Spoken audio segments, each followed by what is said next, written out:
So hey guys, welcome back to flying Canada. तो आज हम बात करने वाले हैं कनाडा के वर्क वीज़ा के बारे में। तो सबसे पहले मैं बताता हूँ कि कनाडा का वर्क वीज़ा दो टाइप का होता है। एक है क्लोज वर्क परमिट और दूसरा है ओपन वर्क परमिट। तो दोनों के बारे में एकदम डिटेल से डिस्कस करने वाले हैं। तो सबसे पहले आते हैं क्लोज वर्क परमिट पे। तो क्लोज वर्क परमिट और ओपन वर्क परमिट में डिफरेंस क्या है? तो बेसिकली डिफरेंस ये है कि जो क्लोज वर्क परमिट है, आप सिर्फ एक स्पेसिफिक एम्प्लॉय के साथ काम कर सकते हो, किसी एक कंपनी के साथ काम कर सकते हो, बाकी किसी कंपनी के साथ यहाँ पे जॉब नहीं कर सकते। लेट्स से कि अगर किसी कंपनी ने आपको इनवाइट किया है तो सिर्फ उसी कंपनी के लिए वीज़ा मिलेगा, आप किसी और कंपनी में जॉब अप्लाई तक नहीं कर सकते। तो सिर्फ उस पीरियड तक के लिए आपको 2 साल या 3 साल, जितने साल का भी वीज़ा होगा तब तक आप जॉब कर सकते हो स्पेसिफिक कंपनी के लिए। और जो ओपन वर्क परमिट होता है वो आप किसी भी कंपनी के लिए अप्लाई कर सकते हो, किसी भी कंपनी में जॉब कर सकते हो। तो इसका एक ये फ़ायदा होता है।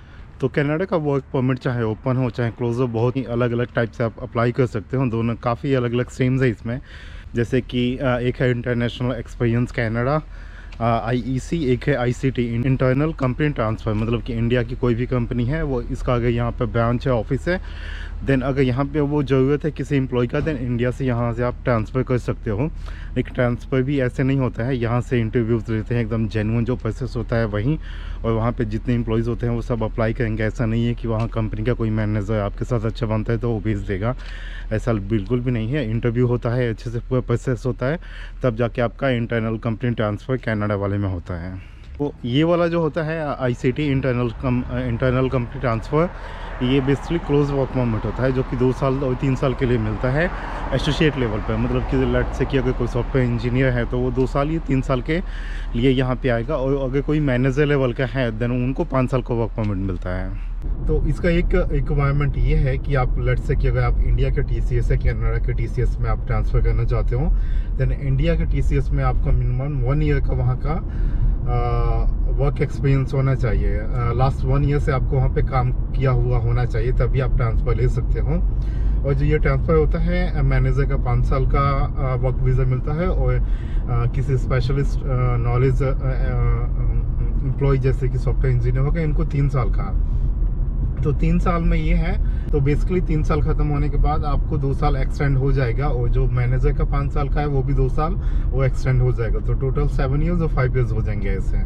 तो बेसिकली ये एग्जांपल था क्लोज वर्क परमिट का। अब इसका एक और है कि जैसे कि अगर आप यहाँ क्लोज वर्क परमिट पे आते हो, देन आपके जो स्पाउस है, जो आपके डिपेंडेंट है, वो भी यहाँ पे आ सकते हैं, उनको स्पाउसल ओपन वर्क परमिट मिलेगा। यहाँ पे आजकल जो स्टूडेंट आते हैं ना, उनको भी स्पाउसल ओपन वर्क परमिट मिलता है। देन आपके स्पाउस यहाँ पे किसी भी एम्प्लॉय के लिए काम कर सकते हैं। तो ये एक स्टूडेंट के लिए देखा जाए तो काफ़ी ज़्यादा बेनिफिशियल है। मतलब कि पहले होता था कि सिर्फ विजिटर वीज़ा मिलता था, और पहले भी ये होता था कि आप 6 मंथ के बाद ही अप्लाई कर सकते थे।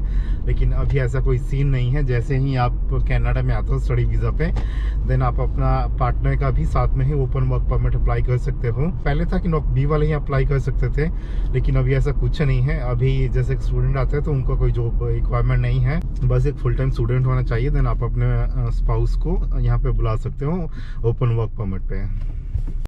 तो पहले यही था कि अपने स्पाउस को बुलाने के लिए नॉक बी का होना इम्पोर्टेंट था, उसके साथ ही आपको वर्क परमिट पे होना पड़ता था। लेकिन अभी स्टूडेंट या अगर आप वर्क परमिट पे हो तो भी आप बुला सकते हो, चाहे आपका वर्क परमिट क्लोज है या ओपन है।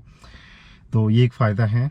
तो एक और क्लोज वर्क परमिट आता है जो कि होता है IEC इंटरनेशनल एक्सपीरियंस कनाडा। तो इसमें बेसिकली होता क्या है कि सबसे पहले रिक्वायरमेंट ये है कि अगर आपकी लेट्स से कि आपकी डॉक्टर की जॉब है, आपकी इंजीनियर की जॉब है, तो जो आपका मिनिमम पे होना चाहिए ना, एम्प्लॉय आपको देगा, तभी आपको वो वर्क परमिट मिल सकता है। लेट्स से कि अगर आपका बेसिक पे 80,000 है कैनेडियन डॉलर ईयरली, जो एक सॉफ्टवेयर इंजीनियर के हिसाब से मतलब सेट बैठता है, तो उस एम्प्लॉय को आपको उतना मिनिमम वेज देना ही चाहिए, देना ही पड़ेगा, तभी आपको वर्क परमिट मतलब कंपनी वाले आपके लिए अप्लाई कर सकते हैं। और उसके बाद इसमें ये है कि एम्प्लॉय आपका कोई भी क्लोज एम्प्लॉय या ओपन वर्क परमिट पे आप किसी भी एम्प्लॉय के साथ काम करते हो, देन वो आपका पासपोर्ट आपका नहीं रख सकता है। ये यहाँ का एक लॉ है। दुबई या बाकी कंट्रीज़ में या अपने इंडियंस वहाँ जाते हैं, देन उनका पासपोर्ट उनका एम्प्लॉय रख लेता है। लेकिन यहाँ पे ऐसा कोई सीन नहीं है। कनाडा में सबसे बेस्ट यही है कि आप चाहे क्लोज वर्क परमिट पे चाहे ओपन वर्क परमिट पे हो, आपका पासपोर्ट आपका एम्प्लॉय नहीं रख सकता है। और IEC international experience Canada mostly 2 years का वर्क परमिट प्रोवाइड करता है। तो जस्ट लाइक आईसीटी और ईईसी दोनों सेम है, बस इसमें थोड़े से रिक्वायरमेंट्स अलग अलग हैं। उसके बाद जो आता है एक्सट्रीम आता है ग्लोबल स्किल्स स्ट्रेटेजी। इसमें दो वे होते हैं, एक तो विद एलएमआई और without LMI. So without LMI वाला होता है जिसमें कि ग्लोबल टैलेंट स्ट्रीम हो गया, जिसमें कि आपका कोई आइलेट्स की रिक्वायरमेंट नहीं होती, और उसके साथ ही जो इसका वीज़ा होता है ना, क्लोज वर्क परमिट का वीज़ा होता है, ये आपके विदिन 2 वीक्स में आ जाता है। जितना प्रोसेस है सब कंपनी करती है, सब कंपनी अपने भी आप पे करके देगी। जो भी आपके लिए ऑफर लेटर, जो भी मतलब रिक्वायरमेंट्स होते हैं डॉक्यूमेंट्स के, चाहे वो गवर्नमेंट से लेना हो या आपका वीज़ा लगवाना हो, सब कंपनी करके देती है। तभी एक बंदे से बात हो रही थी जो कि क्लोज वर्क परमिट पे आया है यहाँ पे TCS का, वो इंडिया का एम्प्लॉय था, यहाँ पे वो TCS में ट्रांसफ़र हुआ है। तो सॉफ्टवेयर इंजीनियर है वो भी, उसका मतलब सैलरी जो बेसिक मतलब बताया था ईयरली 83,000 होता है उनका। तो जैसे यहाँ पे वो आया है तो वो भी और किसी एम्प्लॉय के साथ काम नहीं कर सकता। उसका 2 साल का वर्क परमिट है, 2 साल के बाद वो एक्सटेंड कर सकता है अगर करवाना चाहे तो, अगर एम्प्लॉयर मानता है तो।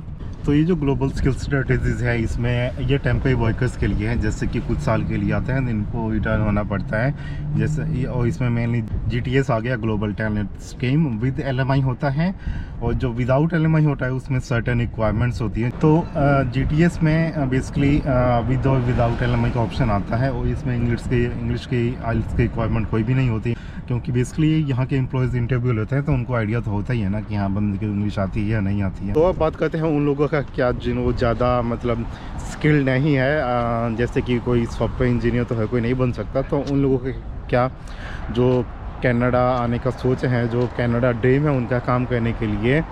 तो इसमें बेसिकली क्या होता है, अगर आप इलेक्ट्रीशियन हैं, आप प्लम्बर है, आप कुछ भी जॉब करते हैं जो कि स्किल्ड हो, देन आप आ सकते हैं। और इसमें होता क्या है, लेकिन एक्सपीरियंस होना चाहिए आपके पास, जैसे कि 2-3 साल का। उसके बाद इसमें होता क्या है, LMI अप्लाई करना पड़ता है, तो एम्प्लॉय यहाँ का आपको LMI देगा, तब जाके आप वर्क वीज़ा के लिए अप्लाई कर सकते हो। तो LMI लेना यहाँ का मुश्किल है, क्योंकि इन लोगों ने बिजनेस बना रखा है। और मैं एक अपने फ्रेंड को जानता हूँ जो कि दुबई, उसके फ्रेंड ने दुबई से कनाडा ट्रांसफ़र लिया था, मतलब दुबई से कनाडा का वर्क वीज़ा अप्लाई किया था LMI के थ्रू। तो LMI बेसिकली होता क्या है, लेबर मार्केट इम्पैक्ट असेसमेंट होता है, जो कि अगर यहाँ पे किसी जॉब में शॉर्टेज है, देन यहाँ का एम्प्लॉयर बाहर से किसी को भी हायर कर सकता है। इंडियन से इसको बिजनेस बना रखा है, मतलब 15 से 20 लाख लेते हैं LMI देने के लिए।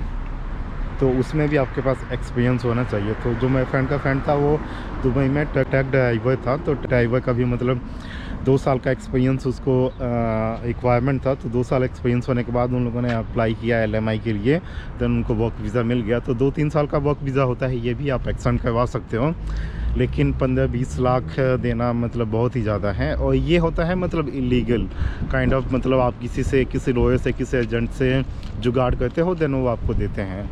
और अगर आप कनाडा का वर्क वीज़ा पे आना चाहते हो, वर्क परमिट पे आना चाहते हो, या वर्क वीज़ा लेना चाहते हो, अप्लाई करना चाहते हो, वो भी जेन्युइन तरीके से। सो 2-3 वेबसाइट हैं जो कि आप जाके वहाँ पे सर्च कर सकते हो, जॉब्स अपने फील्ड के रिगार्डिंग सर्च करते हो सकते हो, और सीधा एम्प्लॉय के साथ कांटेक्ट कर सकते हो। वहाँ पे आप कोल्ड ईमेल्स भेज सकते हो। तो जो सबसे जो जेन्युइन वेबसाइट है वो bankjob.gc.ca है, जो कि कैनेडियन गवर्नमेंट का अप्रूव्ड वेबसाइट है यहाँ पे। उसके बाद आप इंडीड और लिंक्डइन पे भी अप्लाई कर सकते हो, आप सर्च कर सकते हो अपनी फील्ड्स की जॉब, और वहाँ पे कांटेक्ट कर सकते हो एम्प्लॉयज़ को। तो ऐसा नहीं है कि अगर आपको यहाँ पे कोई नहीं जानता है देन आपको वर्क वीज़ा नहीं मिलेगा, मिल जाएगा अगर आप जॉब्स ढूंढते हो। अगर इन वेबसाइट्स पे 2-3 और वेबसाइट्स हैं, मैं आपको लिंक में दे दूँगा, आप वहाँ से जाके देख लेना। सभी वेबसाइट्स की लिंक हम डिस्क्रिप्शन बॉक्स में आपको डाल दूँगा, आप वहाँ से चेकआउट कर सकते हो।